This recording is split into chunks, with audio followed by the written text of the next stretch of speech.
Olá pessoal do Grupo Assistencial Espírita Alta de Souza, muito boa tarde. Meu nome é Rafael, é um enorme prazer estar aqui hoje com vocês para que a gente faça o estudo das perguntas 237 a 257 do Livro dos Espíritos em um trecho que trata especificamente das percepções, sensações e sofrimentos dos espíritos. Naturalmente a gente vai fazer um estudo muito pálido frente a que a espiritualidade maior traz, então é importante que a gente abra livro 2º, no capítulo 6º, que trata da vida espírita, para melhor compreender, para ler com bastante calma. Isso aqui é uma introdução, é uma forma de explicar de uma maneira mais didática, mais fácil, mas é importante a gente passar depois para o nosso livro-fonte, que é a base de tudo, a base da doutrina, que é o Livro dos Espíritos. Então, como foi falado, nós vamos tratar das percepções, das sensações e dos sofrimentos dos espíritos aqui nesse nosso pequeno comentário. Bom, tem dois pontos importantes que a gente precisa ter em mente antes de fazer esse estudo. O primeiro diz respeito ao perispírito. O nosso perispírito ele é um intermediário entre o espírito e a matéria. Então, ele é importante no que diz respeito à atuação aqui no nosso mundo físico. O perispírito, na condição de corpo intermediário, além de várias outras propriedades que ele apresenta, ele tem uma que é particularmente interessante, e é a propriedade de servir de agente das sensações exteriores. Então, todas as sensações exteriores que são captadas por nós são transmitidas para o nosso espírito por intermédio justamente desse corpo espiritual, por intermédio do perispírito. Então, ele faz essa mediação, ele serve de intermediário entre espírito e matéria. Bom, essa é a primeira coisa que nós precisamos ter em mente. Segunda coisa, tudo que for falado aqui no que diz respeito às percepções da visão, da audição, da música, das belezas, tudo que diz respeito aos sofrimentos, à percepção temporal, tudo isso. Isso é determinado pelo nível de evolução do espírito. Espíritos inferiores vão ter percepções, sensações muito próximas a que nós experimentamos, e os espíritos superiores, por estarem num patamar muito mais elevado, vão ter percepções que vão muito além do que a gente é capaz de conceber, e isso é uma coisa fantástica que é trazida pela doutrina espírita para nós. A gente vai aprofundar agora um pouquinho no conhecimento dessas questões. Então, tendo em vista esses dois pontos, nós podemos passar aqui para as perguntas. Bom, vamos começar inicialmente em relações às percepções em si. Quando a gente desencarna, será que as percepções que nós tínhamos, será que elas são mantidas lá no mundo espiritual? E os nossos irmãos desencarnados respondem que sim, que além das percepções que nós temos aqui hoje, os espíritos têm capacidades e percepções muito mais amplas, muito mais abrangentes e muitas também que nós não possuímos. E isso por um motivo muito fácil de se entender, porque eles não têm mais algo que serve como um grande obstáculo às percepções deles, que é o nosso corpo.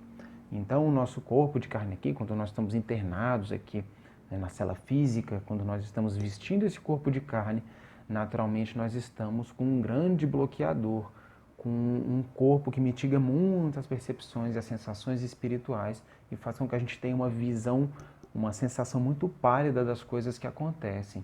Então, quando nós desencarnarmos, as nossas percepções vão se aprofundar muito, vão se ampliar muito, nós vamos perceber coisas que não eram passíveis de serem percebidas aqui como encarnados, e isso é uma coisa linda, fantástica, porque os espíritos conseguem captar, conseguem perceber muitas coisas, especialmente no que tange a relação com Deus, que realmente mostram para nós o quão belo é o caminho do bem, o quão importante é a gente trilhar aí essa evolução espiritual que é proposta pelos nossos irmãos. Então, nós precisamos ter isso em mente, ter clareza, na verdade, né? Ter em mente de uma forma muito clara que o corpo serve como um véu que cobre as nossas percepções. E quando nós desencarnamos e não estamos mais vinculados a esse corpo, esse véu é retirado e naturalmente nós conseguimos enxergar as coisas de uma forma melhor. Bom, no que diz respeito à inteligência, particularmente falando, a nossa inteligência, a capacidade intelectual do espírito, ela é muito mais ampla do que a gente consegue conceber aqui na Terra. Mesmo as maiores expressões de inteligência que a gente julga aqui na Terra, né, de saber, que a gente admira, elas são muito pálidas perante a espiritualidade superior, que tem conhecimentos elevadíssimos, que tem uma capacidade, né, cognitiva extremamente superior, posto que não tem esse véu, que não tem esse obstáculo que representa a matéria. Lembra que nós falamos agora sobre as diferenças entre espíritos superiores e inferiores. Naturalmente, os conhecimentos, as percepções dos espíritos não são ilimitados, e isso vai ser graduado de acordo com o nível evolutivo. Portanto, passar da condição de encarnado para de desencarnado não vai fazer com que nós tenhamos todo o conhecimento do mundo. Até porque isso negaria a lei do progresso e a lei do esforço, de que a gente precisa se esforçar para conquistar, para garantir as aquisições espirituais. Então, espíritos que são muito atrasados ainda vão desencarnar e vão ser praticamente como nós somos hoje aqui no mundo espiritual. Apesar do potencial para desenvolver essa inteligência ser muito maior, muito superior. Mas a transferência propriamente dita para o mundo dos espíritos não faz nenhum tipo de milagre, até porque a evolução não dá saltos e assim é a lei. A gente precisa se fazer jus à glória vivenciada no estado de espírito superior. E isso se dá por meio do trabalho e do esforço. Então os espíritos não sabem de todas as coisas, mas quanto mais eles se aproximam da perfeição, maior o conhecimento sobre tudo. Isso vale também para o princípio das coisas. Isso varia de acordo com a elevação e a pureza dos espíritos. É por isso que muitas vezes espíritos se manifestam e é perceptível que eles não têm um conhecimento amplo, profundo sobre nenhum tipo de assunto. São espíritos que ainda estão engatinhando e começando a trilhar esse caminho evolutivo. Um outro ponto importante diz respeito à percepção de tempo que os espíritos apresentam. Na pergunta 239, foi questionado o seguinte para a espiritualidade: os espíritos compreendem a duração do tempo como nós? Olha só que pergunta fantástica. E a resposta foi: não, e isso faz com que não nos compreendamos sempre quando se trata de fixar datas ou épocas. Então, o que a gente pode entrever nessa resposta? Que o tempo apresenta uma característica de relatividade quando nós estamos tratando entre homens e espíritos. E olha que coisa linda, né? Isso já foi indicado pelos espíritos cerca de 38 anos antes do Einstein nascer, que foi quem desenvolveu a teoria da relatividade, que trabalhava justamente com a relatividade do tempo, né? Do tempo como uma quarta dimensão. Então, olha que coisa fantástica, né? Que isso já havia sido indicado que o tempo era algo relativo pelos espíritos dessa época da codificação. Agora, de qualquer forma, a ideia que os espíritos fazem do presente, aqui do tempo presente, ela é muito mais clara do que nós. Tanto que a comparação que eles fazem é: se nós aqui na Terra, por conta desse véu que cobre, que atenua muito as nossas percepções, nós seríamos cegos, e eles, pessoas que enxergam bem. Então, a percepção que eles têm das coisas é muito mais clara, porque eles veem coisas que nós não vemos e julgam as coisas de uma forma diferente. E as percepções deles em relação ao passado e futuro também são muito mais amplas, e assim como a do presente, dependem da evolução espiritual de cada um deles. Então eles podem imergir, ter acesso a tudo aquilo que foi passado de uma forma muito mais clara. Eles lembram muitas coisas que desapareceram já para a nossa memória. É uma capacidade absurdamente extraordinária que eles têm para fazer isso, e até importante, né, para que eles revejam lances da existência, que eles identifiquem o que precisa ser melhorado, mas também eles têm um conhecimento de futuro. Eles conseguem, dependendo do nível evolutivo, entrever pontos relativos ao futuro. Isso quer dizer que eles têm um conhecimento completo do futuro? Absolutamente não. Por quê? Porque eles não podem se igualar a Deus, e a apenas Deus isso é facultado, justamente por ele ser único e por ser Deus. Mas quanto maior for o nível evolutivo dos espíritos, maior o conhecimento e a percepção do futuro eles poderão ter, entrevendo as coisas que venham a acontecer. E a gente pensa, né, nisso, é até uma coisa difícil de se conceber, né? Como é que eles podem ter acesso ao futuro? Como é que eles podem conhecer o futuro se é uma coisa que não tem ligação aparente nenhuma com o presente, são coisas que nem aconteceram, né? E há vários casos que comprovam, que mostram que isso aconteceu, né? E Kardec ficava intrigado com isso. E ele desenvolveu uma teoria chamada teoria da presciência. Então Kardec rabiscou algumas páginas que constam lá na Gênesis, se não me engano. É um trecho interessantíssimo que trata justamente para tentar dar uma explicação sobre como isso era possível. E eles comparam os espíritos superiores a pessoas que estariam no topo de uma montanha e nós aqui encarnados, ou os inferiores, como se estivessem lá embaixo, lá na base. E os espíritos superiores conseguiriam entrever o caminho todo a ser percorrido e conseguiriam entrever também os trechos mais estreitos, os piores caminhos e os melhores, se até alguma estalagem, alguma parada para que a gente repouse, algum perigo que esteja se apresentando no meio do caminho.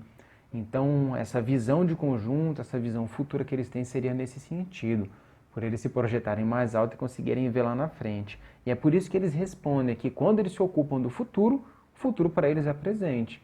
Porque quando eles falam lá para o carinha que está lá embaixo da montanha, falam, preste atenção, porque lá na frente vocês vão se defrontar com algum perigo. É porque ele está vendo o perigo lá naquela mesma hora. Ele não está vendo uma sequência temporal de algo que vai acontecer. Naquele momento, para ele, o futuro é presente, porque ele está vendo exatamente aquilo. É interessante isso, né? E para o passado vale a mesma coisa. Quando eles se ocupam do passado, o passado se torna presente. Tanto que em determinados atendimentos ou em determinadas situações narradas nas obras espíritas, às vezes a imersão no passado faz com que naturalmente o espírito assuma a forma diferente daquela do presente. Ele assuma uma forma, ele se transforme justamente naquela personalidade passada instantaneamente. Só uma coisa bastante interessante, né?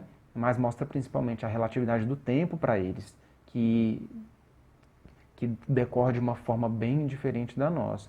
Existe um livrinho que se chama Na Sombra e na Luz, né? Ele está até aqui, em uma das viagens de um espírito que desencarnou com seu guia no espaço sideral, para que ele compreendesse melhor sobre os mundos superiores, sobre a grandeza de Deus, sobre os astros. É lindíssima a descrição, lindíssima.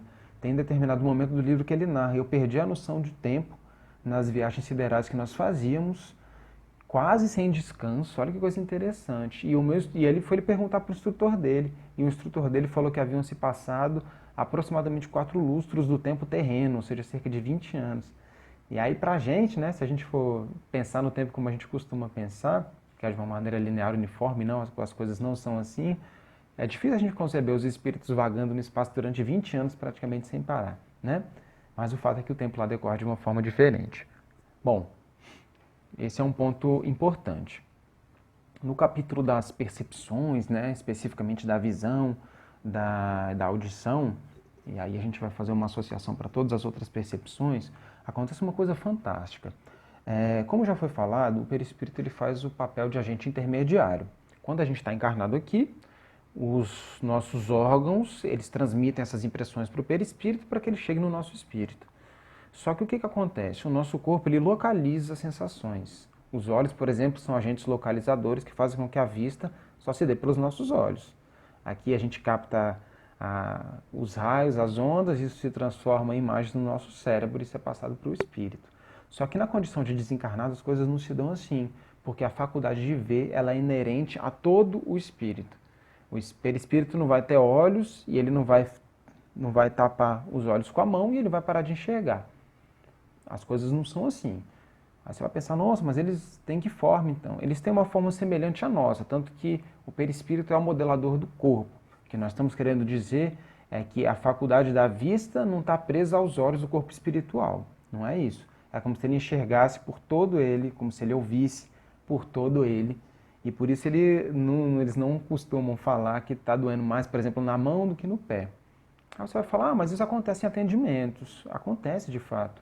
Mas pelas reminiscências do espírito, pelo apego, pelas impressões que ficaram com a desencarnação. Tanto que espíritos se apresentam decapitados, outros muito feridos, com dores localizadas. Mas a dor em si não se encontra naquele ponto, são apenas impressões. O fato é que o perispírito ele é um grande sensório comum, é como se ele fosse um órgão sensorial enorme e as percepções todas se dessem por ele todo. É difícil a gente conceber isso, né? Mas isso é resumido aqui na resposta à pergunta 249A. Todas as percepções são atributos do espírito e fazem parte do seu ser. Quando ele se reveste de corpo material, elas se manifestam pelos meios orgânicos. Nosso corpo material, os meios orgânicos que nós temos. Mas no estado de liberdade, ou seja, desenlaçados aqui da matéria, desencarnados, não estão mais localizadas. É por isso que o espírito não precisa de luz para ver. É por isso que eles não necessariamente, se tapar os ouvidos, vai parar de escutar. Muito pelo contrário. Ele vê, ele ouve por ele todo e isso vale para todas as percepções. Então, se o espírito entrar no quarto escuro agora ele não vai precisar acender a luz para enxergar, né? Alguns espíritos bem atrasadinhos, que são praticamente, vibram na mesma sintonia que a gente, eles vão correr para se esconder da chuva, se a porta estiver fechada eles não vão conseguir entrar. Mas isso é pelo estado deles espiritual ainda, pela inferioridade. Agora, o espírito em si, na sua essência, essa é uma propriedade dele. Ele não depende da luz para ver, ele atravessa objetos, se ele entrar no meio de um monte de chamas aqui materiais, ele não vai sentir nada, assim como ele não vai sentir com o frio. Então as coisas se dão dessa forma. Justamente por esse órgão sensorial comum e por a gente não estar, a gente não, né? Pelos desencarnados não estarem sujeitos às impressões materiais como nós estamos, porque nós estamos encarnados e eles não. E as percepções visuais dos espíritos, quando eles vão adquirindo engrandecimento, quando eles vão se iluminando, são fantásticas. Até chegar em determinado ponto, assim como é tratado lá na questão da ubiquidade, se não me engano, pergunta 92, quando o espírito, como ele se movimenta por intermédio do pensamento, ele consegue estar, diga-se, em vários locais ao mesmo tempo, pela irradiação dele. E o mesmo se dá para a visão. Então, desenvolvendo-se e ampliando essa capacidade de se transportar pelo pensamento para vários locais, ele também vai ter uma possibilidade de ter uma visão de conjunto, porque onde está o pensamento está o espírito e a visão dele não é localizada. Então, olha que coisa fantástica que os espíritos podem ter galgando esses degraus de evolução. E o mesmo vale para a audição, que é uma coisa muito mais acentuada, muitas coisas que nós não conseguimos perceber são percebidas por eles. Isso vale então para a visão e para a audição. E aí surge uma dúvida interessante, né? Será que eles podem ver Deus? Será que eles conseguem contemplar o nosso Criador? E isso também é respondido que depende do nível de evolução. Tanto que espíritos muito evoluídos, né? Os puros, a eles é facultado não só ver como compreender a Deus, algo que está muito longe ainda da gente conseguir até entender como é que possa vir a ser. Mas o fato é que isso também depende. E os inferiores não. Mas os inferiores conseguem sentir e adivinhar Deus. E naturalmente, desencarnados de uma forma muito mais sensível e muito mais acurada do que nós, justamente por eles não terem esse obstáculo aqui material. E aí, inclusive, tem uma curiosidade, né? Se a gente for pensar em Moisés. Mas Moisés, ele não conversou com Deus, ele não viu Deus. O Emmanuel esclarece que não. Olha só que coisa interessante. Isso se encontra aqui numa perguntinha que está lá no livro O Consolador. Acredito que todos já tenham ouvido falar desse livro, nós sempre mencionamos. Mas o fato é que lá na pergunta 269 do Consolador, Emmanuel ensina que a gente já está em condição de compreender que, apesar das faculdades mediúnicas de Moisés serem muito acentuadas, ele tinha muitos traços ainda do legislador humano. Então ele não tinha condições de contemplar a Deus. Nem Jesus ele viu. Na verdade, quem ditou, não foi escrita direta, foi ditado a ele, os 10 mandamentos, foi os espíritos que trabalhavam para Jesus. Então olha só que coisa fantástica, né? Uma curiosidade bastante interessante para a gente saber. Bom, no que diz respeito a... Agora passando um pouquinho aqui para a sensibilidade do espírito, né? Para a música, para a contemplação das belezas aqui do nosso planeta, como é que isso ocorre, né? Será que os espíritos são sensíveis como nós? Será que a nossa música é para eles, por exemplo, as belezas naturais que a gente costuma contemplar? O que é explicado é que os espíritos veem a nossa música como um canto de selvagens. Isso se a gente for comparar com as músicas celestes, como é dito aqui. Então, existem melodias que estão muito além do que a gente pode pensar, que são coisas lindíssimas que tocam a alma desses espíritos de uma forma que não tem nem palavras para a gente conseguir dizer. E é muito difícil a gente compreender isso. Tudo que a gente pode pensar de mais belo, de mais suave, aqui na Terra não vai ser nenhuma uma impressão pálida de como é a música celestial. Mas o fato é que isso acontece. E o mesmo vale para as belezas naturais, né? Os espíritos, por essa faculdade de vista ampliada, eles têm uma visão de beleza de conjunto muito superior à nossa. E isso é perceptível naquele livrinho chamado Na Luz e na Sombra, do Victor Hugo, né? Foi uma novela psicografada pela Zilda Gama, que é editada pela FEB, onde ele narra, nesse voo sideral que nós já falamos, um encontro que ele teve com um mundo em específico que era devotado à música. E ele faz uma narrativa lindíssima sobre esse mundo. Nós vamos ver se encontramos ela aqui. Aí ele diz o seguinte: uma vez ele estava viajando com o instrutor dele, fazendo um voo sideral, conhecendo as galáxias, as supernovas, toda a beleza do universo, dos orbes. Olha que viagem linda.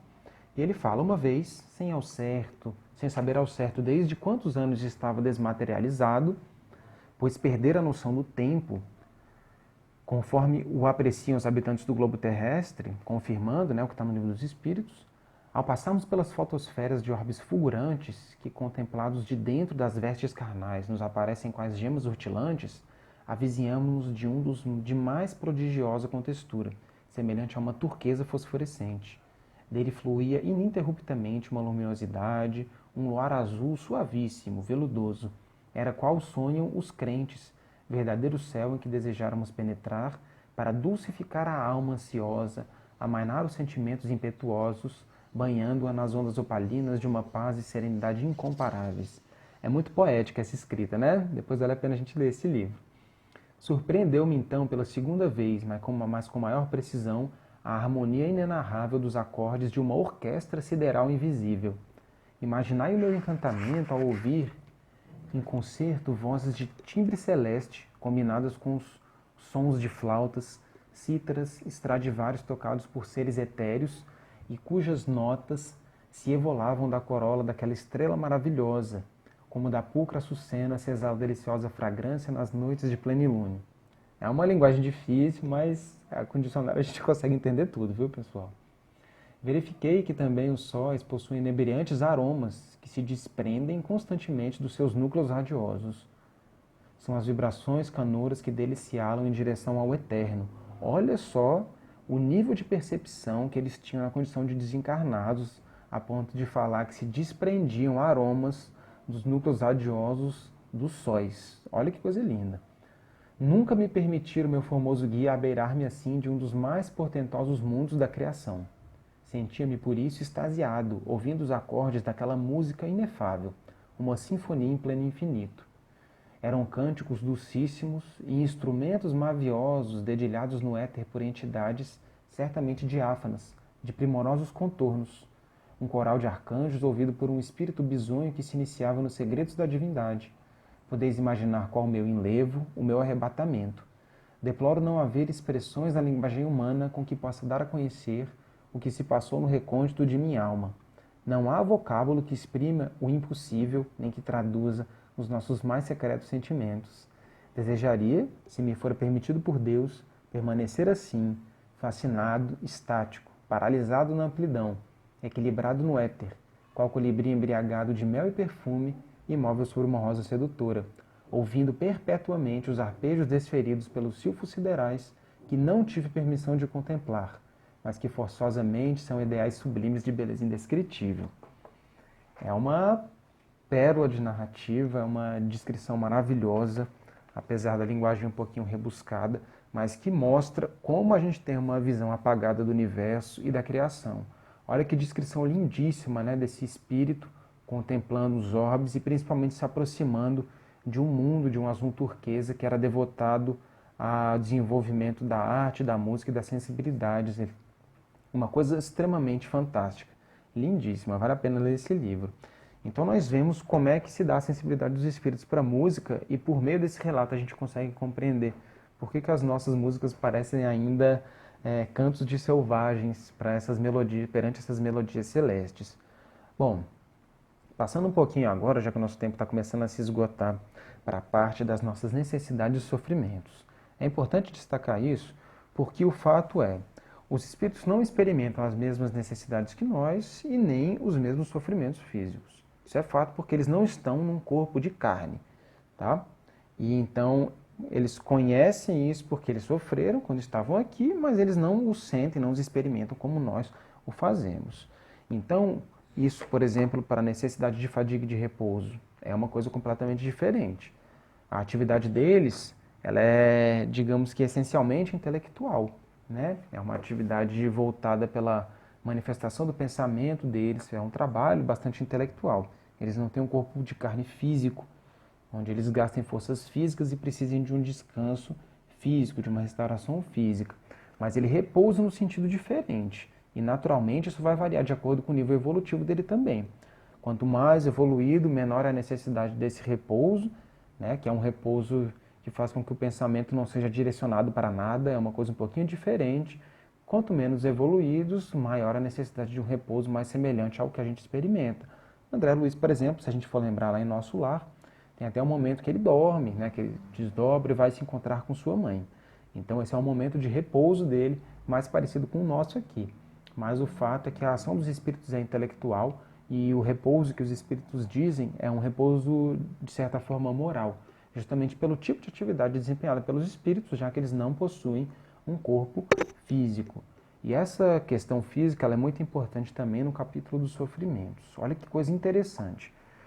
Como é que a gente pode entender os sofrimentos, já que os espíritos não têm um corpo físico e já que os espíritos também não poderiam, por não ter um corpo físico, sofrer as coisas como nós sofremos, né? Mas muitas vezes eles relatam, tá com dor aqui, com dor acolá, eles relatam ter sido queimados ou estarem com sensações ainda muito materializadas, muito físicas. E aí que vem o ensinamento aqui da espiritualidade. Como foi falado, quanto mais superiores ou quanto mais inferiores, as coisas mudam de figura. Mas o fato é que os sofrimentos dos espíritos, eles têm muito mais uma característica de reminiscência, ou seja, são reminiscências do que se passou na Terra, do que físicos propriamente ditos. Então ele tem sofrimentos que entram no capítulo aqui das reminiscências, e por isso que eles se parecem, às vezes, a forma que eles se manifestam, principalmente quando eles não têm muita consciência do estado deles com o físico, ou quando eles ficaram muito impressionados com o gênero de morte, ou quando eles estão muito rancorosos, né, muito materializados. São os sofrimentos que se dão pelas reminiscências. Tem os sofrimentos que são morais, nós podemos dizer assim, de angústia, de saudade, de remorso, de arrependimento. Esses são exclusivamente morais. E a gente tem também um tipo de sofrimento que nós podemos pensar como se fossem sofrimentos de ligação. E o que eu quero dizer como de ligação? Sofrimentos que são oriundos da ligação que o espírito ainda tem com o seu corpo que desencarnou. Um exemplo bastante fácil da gente compreender é o caso dos suicidas. Os suicidas, né, por terem destruído o próprio corpo e por ainda manterem uma ligação forte com o corpo carnal, não é incomum eles sentirem os vermes roendo o corpo deles que está lá sepultado. Então, não são sofrimentos morais que eles estão sentindo, esses dos vermes, também não são reminiscências, são percepções daquilo que está acontecendo naquele exato momento, justamente pelo elo de ligação entre perispírito e corpo físico ainda não ter sido desfeito. Então nós temos essas três classes de sofrimentos que os espíritos podem experimentar. E naturalmente, quanto mais materializados ou quanto mais evoluídos, isso vai se dar de uma forma diferente. E é tão diferente assim, que coisa fantástica, que quando os espíritos evoluem muito e quando estão muito desmaterializados, eles ficam inacessíveis às sensações puramente materiais nossas aqui. Isso vale tanto para as boas quanto para as ruins. Aí a gente para pensar, né? Mas como é que às vezes os espíritos superiores vêm e eles conseguem ter um acesso maior a nós aqui, conseguem ter essas percepções, né? Me refiro às boas, como é que eles conseguem perceber também as outras para poder ajudar os espíritos que estão em sofrimento. Porque quando eles vêm para o nosso orbe, quando eles aqui adentram, se a gente for lembrar, está lá no livro dos Espíritos, eles se revestem do fluido universal aqui desse orbe, que tem as características desses habitantes. Então ele vai ter um instrumento para perceber isso, mas o espírito evoluído em si, desmaterializado, ele se encontra inacessível a essas percepções que são da matéria, tanto para boas quanto para mal. E eles têm também uma faculdade interessante, que a gente pode chamar de uma seletividade sensorial, ou seja, eles podem escolher se eles vão ver determinada coisa ou não, se eles vão ouvir determinada coisa ou não. E isso vai se graduar também em relação à elevação deles. Uma coisa a que os espíritos não podem se furtar, os inferiores, eles não podem se furtar a ouvir os conselhos e as admoestações dos superiores que vão fazer com que eles se promovam no bem, com que eles se aproximem do Senhor. Então, mais uma vez, isso se gradua, como já foi falado, e principalmente para os inferiores, né, pela misericórdia do Senhor, eles são forçados a ver, a ouvir coisas que possam projetá-los para o nosso Senhor, né, para o nosso Senhor e Mestre, que é Jesus Cristo, para o nosso Pai, que é Deus. Bom, esse é um pequeno resumo do que consta nas perguntas. Mais uma vez, é muito importante a gente ler, a gente conhecer. E para encerrar, só para a gente ver como essas percepções são sensíveis nos espíritos, nós queremos apenas narrar aqui um trechinho que se encontra no livro Amor e Ódio. Foi uma percepção que a Ivone teve num transporte em corpo astral, que ela chama, num momento de desdobramento, onde foi permitido a ela experimentar alguns sentimentos, como os espíritos os experimentam. E ela narrou isso para que a gente faça uma ideia mais precisa. Olha só que coisa interessante. Certa vez, durante um transporte em corpo astral, tive a ocasião de experimentar o sentimento de saudade e de outra, o de compaixão. Então a Ivone, desdobrada, pôde experimentar a saudade e a compaixão. E olha o que ela fala. Foi o que de mais intenso, de mais doloroso e enlouquecedor pude conceber, atingindo proporções fabulosas de cruciamento e dor moral. Então, quando os espíritos falam para a gente, né, aqui no nosso livro de base, o livro dos espíritos, que os sofrimentos morais são piores, a gente fala, não, mas não é possível, né? Porque eu já senti esses sofrimentos aqui morais, eu já senti os físicos são piores. Olha como é que as coisas se desdobram lá. Ela fala que foi o que de mais intenso, de mais doloroso e enlouquecedor ela já pôde conceber. Então a gente consegue entender um pouquinho do estado desses espíritos que vão para lá em situações de sofrimento. O quanto eles precisam do nosso amparo aqui, né, nos atendimentos, nas reuniões de desobsessão, nos atendimentos de espíritos que às vezes não sabem que desencarnaram, ou que experimentam essas sensações, né, cruciantes de saudade, de dor, de angústia, de remorso. E o quanto de bem a gente pode fazer para os nossos irmãos que estão nessa condição, e que muitas vezes buscam a reencarnação para abreviar esses sofrimentos que são muito grandes. Bom, acho que nós encerramos aqui, nós não temos muito mais a colocar em relação a essas questões, além daquilo que precisa ser estudado por nós.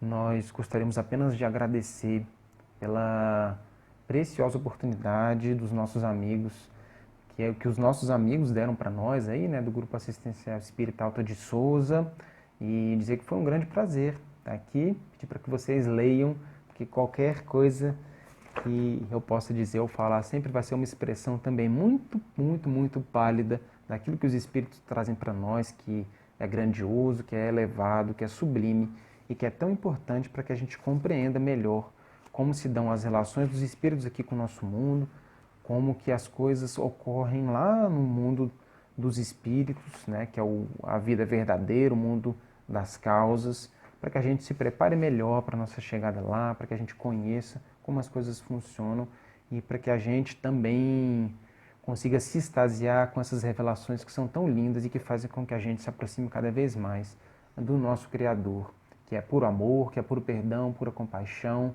pura fraternidade, tudo que há de mais belo e de melhor que a gente possa conceber, de mais justo e de mais bom.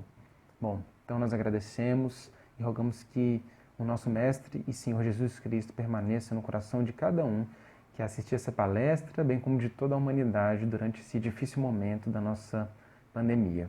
Muito obrigado, um abraço e até a próxima.